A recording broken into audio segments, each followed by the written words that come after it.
खुदा किसी से लेके आजमाता है और खुदा किसी को दे के आजमाता है। किसी से लेके आजमाया जाता है, किसी को बोले किसी को दे के आजमाया जाता है। तेरी मेरी खुराक कितनी? 1 रोटी 2 रोटी 3 रोटी 5 रोटी 10 बस। अगर बंदा कमा रहा है 50 रोटियों का तो फिर सोचना तो बनता है ना कि मेरी खुराक तो 10 रोटी थी, अल्लाह ने 50 का पैसा क्यों दिया? अगर ये ख्याल आए फिर मुड़ के रिश्तेदारों को देखो, फिर मुड़ के खानदान को देखो, फिर पड़ोस को देखो, फिर लोगों की जरूरतों को समझो।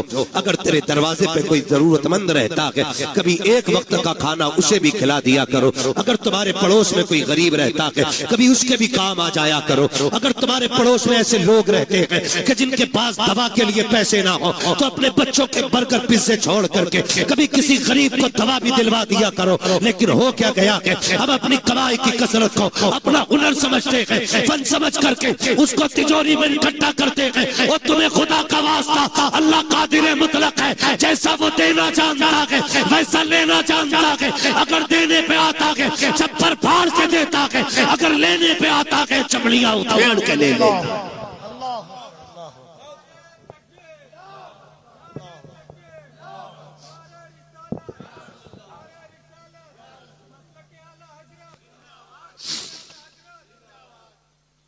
ये सबसे ज्यादा जरूरी है कि हम अपने पड़ोसी के दर्द को समझें, हम अपने जरूरतमंद भाई को देखें। कसम खुदा की ये बहुत बड़ी नेकी थी, लेकिन नहीं जी, आज तो बोटी अपने घर खाता है और खिलाल पड़ोसी के सामने जाके करता है। क्यों? कि आज पाए तोड़ के आ रहा हूं,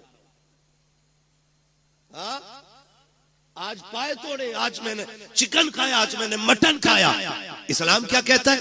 मेरे नबी ने फरमाया तुम्हें इजाजत नहीं है कि तुमने अगर हड्डी वाला गोश्त खाया हो तो अपने दस्तरखान की हड्डी अपने दरवाजे पे डालो।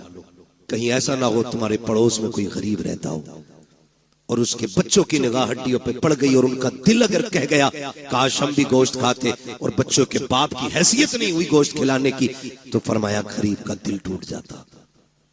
हमारा इस्लाम तो पड़ोसियों के सामने हड्डी डालने की इजाजत नहीं देता।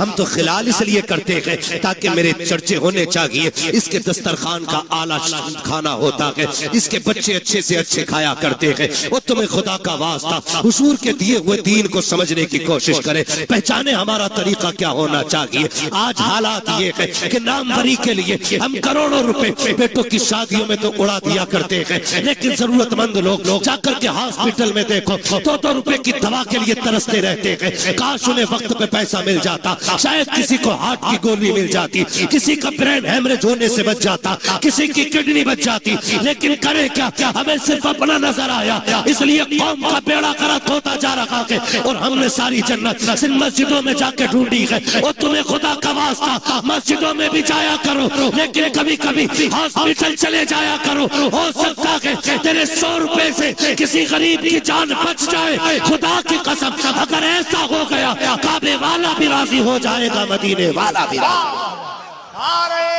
तकबीर, नारे रिसालत, फैज़ाने पंजतन कॉन्फ्रेंस। सुभान अल्लाह। ये एक रस्म चल रही है और अगर पहली बात तो करते ही नहीं, और करते भी है तो जलील करते हैं जलील।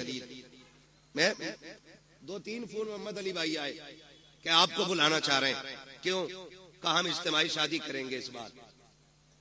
इज्तिमाई शादियां करें, अच्छी बात है, लेकिन कुछ अगले ही दिन ना, जिस दिन इज्तिमाई शादी थी, फोन पे अब तो सारी खबरें चलती, फोटो आ गया अखबार,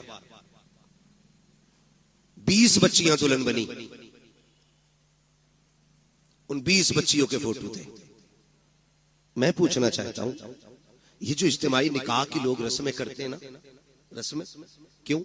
ताकि किसी गरीब का भला हो जाए, यही तो नियत होती है।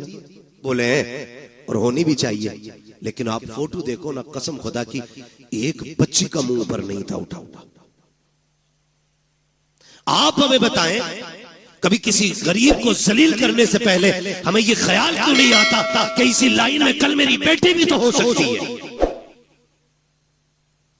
आज जो ये गरीब लड़के दूल्हा बने हैं, इसमें मेरा बेटा भी तो हो सकता है। क्यों नहीं सोचते हम? अल्लाह के लिए बईद नहीं समझे जरा।